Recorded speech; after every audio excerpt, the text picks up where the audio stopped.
So in my 20s, I studied health and beauty.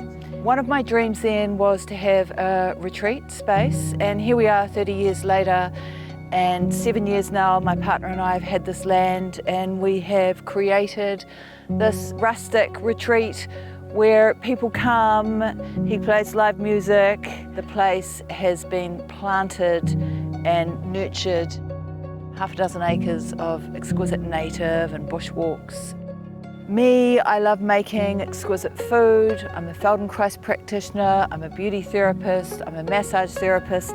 So what we've created here is a space where you can retreat from these crazy times and the hustle and bustle. We're only an hour and a half from Auckland. Come and shift worlds, be deeply nurtured, nourished, and find again your sense of self and soul, and so you can leave rocking it.